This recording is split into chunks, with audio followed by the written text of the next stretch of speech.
Hi, my name is Michaela Jurdy, and today I'm going to talk about permafrost thaw and why it's such a challenge when it comes to climate change mitigation. Permafrost thaw is often talked about as an Arctic or regional issue, but it actually has global implications because of the huge amount of carbon stored in the frozen ground.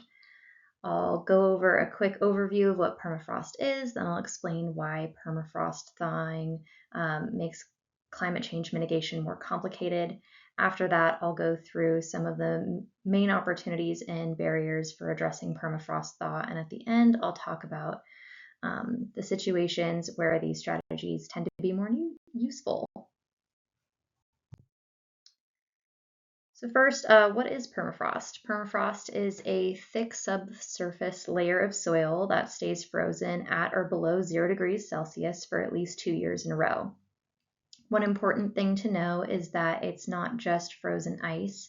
Permafrost often contains soil, plant material, and a lot of organic carbon that's been locked away for thousands of years. In terms of where it's found, most permafrost is in the northern hemisphere, especially in places like Alaska, northern Canada, Siberia, and Greenland. Altogether, it covers about 15% of the land area in the northern hemisphere, and you can also find some smaller areas of permafrost in the high mountain regions, like the plateaus of Tibet. Another key idea here is that is something called the active layer. This is the top layer of soil that thaws every summer and then refreezes in the winter, while the ground underneath stays frozen. As temperatures warm, that active layer gets deeper, which means more previously frozen material starts to thaw. This really matters for climate change because permafrost holds roughly 1,400 to 1,600 billion metric tons of stored carbon, and that's about twice as much carbon as what's currently in the atmosphere. When permafrost thaws, microbes break down that organic material and releases carbon dioxide and methane. Methane is especially concerning because it's such a stronger greenhouse gas than carbon dioxide over shorter periods of time. This creates a feedback loop in which warming causes permafrost to thaw, thawing releases greenhouse gases, and those gases cause even more warming. Keeping that in mind, we can start to see why permafrost thaw is such a big deal for climate mitigation. Um, so, why does it matter? There are a few reasons. Permafrost thaw is especially hard to deal with from a mitigation perspective. First, it's not a direct human emissions source. Unlike cars or power plants, permafrost emissions come from huge landscapes, which makes them much harder to measure, regulate, or control. Second, thaw doesn't always happen slowly. In some places, permafrost can thaw really quickly through processes like ground collapse, especially after wildfires. Wildfires are a big deal here because they remove vegetation and insulating soil layers, which then speeds up the thaw and releases carbon from both the burned plant material and then from the soil itself. Third, even if we do a good job reducing human emissions, permafrost carbon loss may not stop right away. Some research suggests that the permafrost ecosystems can keep releasing carbon even under net zero or net negative emission scenarios. So just because the climate system responds slowly. So putting this together, we can see that permafrost thaw can keep influencing climate even as human emissions start to reduce. So that leads to a big question of how can we actually mitigate permafrost? So, what does mitigating permafrost actually entail? When people talk about mitigating permafrost thaw, they're usually talking about two different things. One of the biggest and most important ones is global mitigation. Reducing greenhouse gas emissions and limiting warming is still the most effective way to slow down permafrost thaw in the long run.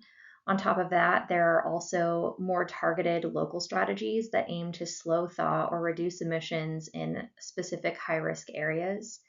These don't replace emissions reductions, but they can help reduce near-term risks and buy some time in certain places. Right, so what are some opportunities for mitigation? One of the major opportunities is wildfire management in Arctic or boreal regions. Wildfires can really speed up permafrost thaw and release a lot of carbon, like we just talked about. When wildfire emissions are included, Arctic tundra ecosystems have shifted from being carbon sinks to net carbon sources.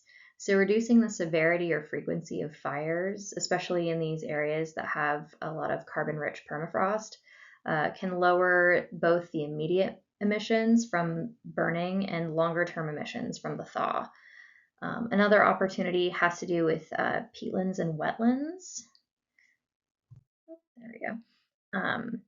These ecosystems store a lot of carbon, but when permafrost thaws, the changes in the water levels can increase methane emissions. Careful management of restoration can help preserve carbon storage, but it requires thinking carefully about trade offs between carbon dioxide and methane. Another opportunity involves engineering solutions to stabilize permafrost um, under important infrastructure. Things like thermosiphons can passively cool the ground under buildings and roads. These approaches aren't scalable though, but they can prevent infrastructure damage and avoid extra emissions from buildings. That said, even with these opportunities, there are some big limitations. So some of the barriers to implementation is that permafrost, like we said, covers a huge area that are often very remote.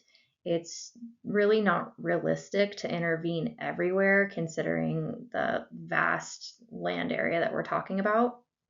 Another challenge is monitoring. Measuring greenhouse gas emissions from permafrost landscapes is complicated, especially because carbon dioxide and methane behave differently and vary a lot across space and time. That makes it hard to clearly show how effective a specific intervention really is. There are also social and governance issues to consider. Many permafrost regions are indigenous homelands, so mitigation strategies need to respect land rights, sovereignty, and local priorities.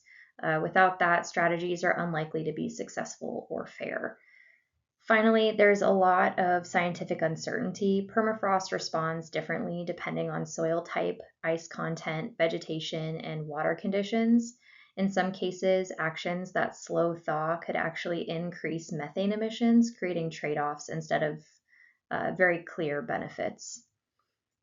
Because of all of this, it's important to be realistic about where permafrost mitigation makes sense. So, when is permafrost mitigation the most effective? Permafrost focused mitigation strategies tend to work the best in specific situations rather than like an umbrella or a broad blanket solution. They're most useful in high carbon, high risk areas like ice rich permafrost regions where preventing disturbance can avoid large and rapid carbon release. They're also especially valuable in wildfire prone Arctic and boreal areas where fire management can reduce both immediate emissions and longer term thaw. And they matter a lot in places with critical infrastructure or communities where stabilizing permafrost can prevent environmental damage and serious social impacts.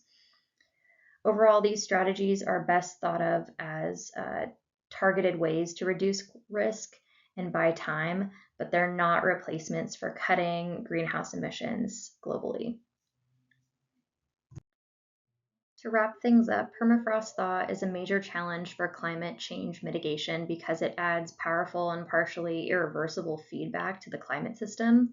Cutting global emissions is still going to be the most important way to limit permafrost carbon release, but other strategies that are more targeted, like wildfire management, ecosystem protection, and also infrastructure stabilization, can help reduce near term risks in certain places.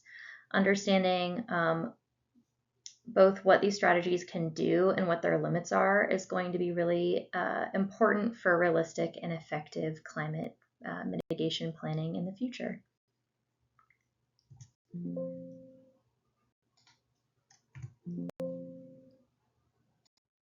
And lastly, these are my references.